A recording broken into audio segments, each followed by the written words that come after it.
Okay, so this meeting is recorded. So if you have time after this, you can repeat this kung napa mo yung mga data na.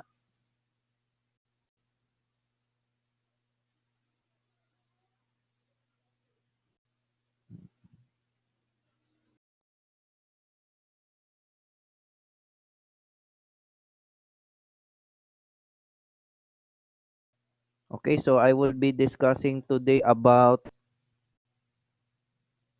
I'll be discussing about certain jargons or terms which is needed and may or may not be in your first exam.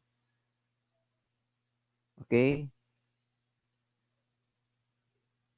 So we have discussed some of this last time,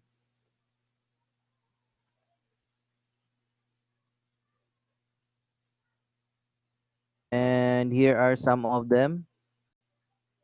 Yun nga, kahapon. You can raise your hand or put sa or comment sa chat box kung namoy pangutana. Again, protector or cuddler, mauna ang mga individuals or groups or corporations which willfully consents the illegal drug trade in a certain place by the use of their power, influence, or their fame in order to protect, shield, harbor, or help in the distribution and screening of illegal drugs to and from a country. Yan. So any of those protectors or cuddlers and would be judged before a court na guilty sila of protecting or cuddling illegal drug paraphernalia, and those syndicates would be subject to violations of Republic Act number 9165. Okay?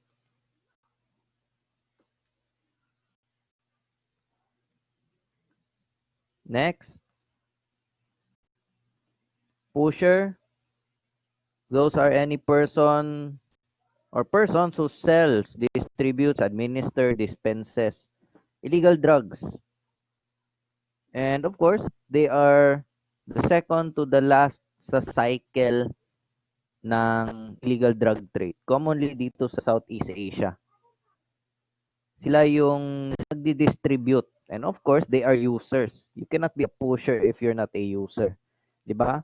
Pareho lang 'yan sa mga sales clerk sa mall. It is impossible for them to sell their products if they haven't experienced or are not using the products they are selling.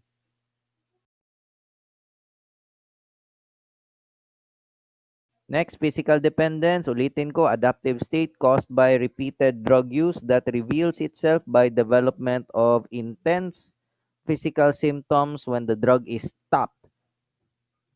Ang mga simptomas dyan, yung mga nangyayari dyan, is what we call the withdrawal syndrome. Yan. Kung saan, if a certain individual who is used to taking those drugs suddenly stops using those drugs, magkakaroon ng adverse effects or immediate adverse effects sa katawan na magsusukayan siya, mahihilo yan siya kasi bigla niyang tinigil.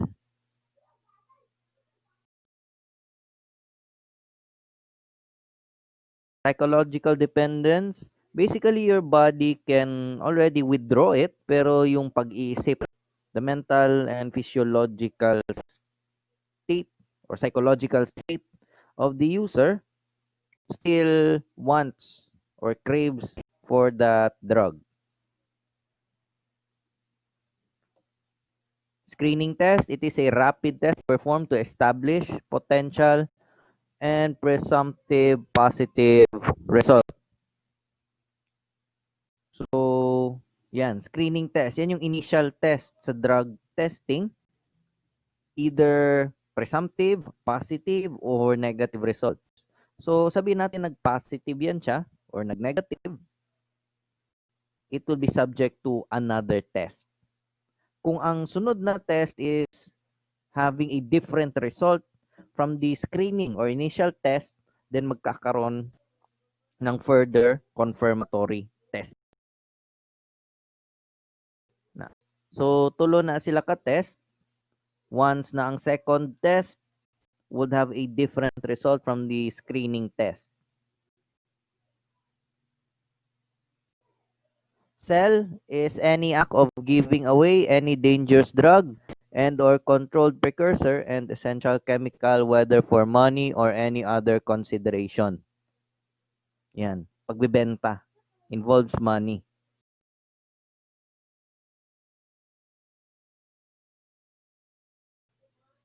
Okay?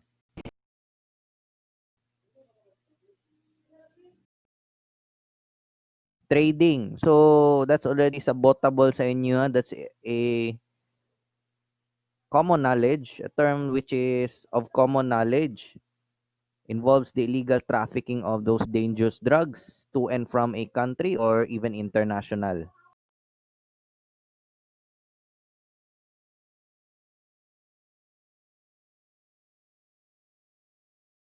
Sunod, tolerance. It is the tendency to increase dosage of drugs to maintain the same effect in the body. So, yan. If a person has been using drugs for a certain number of times, the more na mag-intake or mag-administer og droga sa iyang kaugalingon ng isa ka user, the higher the tolerance once mudugay ang paggamit. To the point na hindi na masasatisfy ang dating katawan sa isa or dalawang tablets, magiging marami tablets na yan.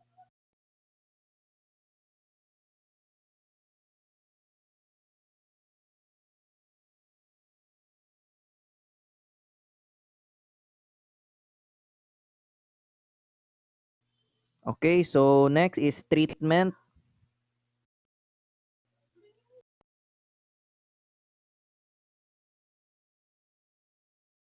Treatment is a medical service rendered to a client for the effective management of his total condition. The mind and the body yan. Related to drug abuse. So that is being subjected to them once they enter a rehabilitation facility. Okay? So, try ninyo magdroga. Of course, illegal man jud na. Pero, all drug users who are identified would be subject to rehabilitation treatment. Siguro na by chance magbago na sila.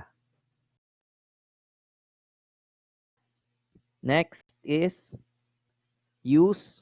That is any act of injecting intravenously or intramuscularly or consuming either by the use of the mouth, yeah, chewing, smoking, sniffing, eating. Again, either the use of the mouth or the nose through inhaling or sniffing or drinking or any other introduction to the physiological system sa lawas sa tao. Any of those dangerous drugs. Yan.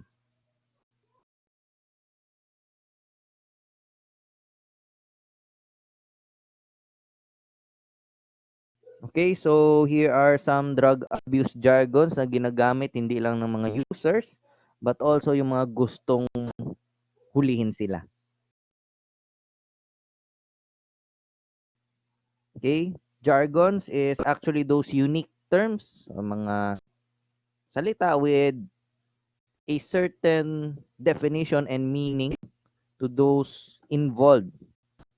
Yan, especially sa drug users, drug abusers, and those who belong to those syndicates. Na, for example, kana amp joint. Ito ng amp joint. Of course, from the generic term sa drug world, the joint, a marijuana cigarette. The thing is, it is laced with some form of narcotic.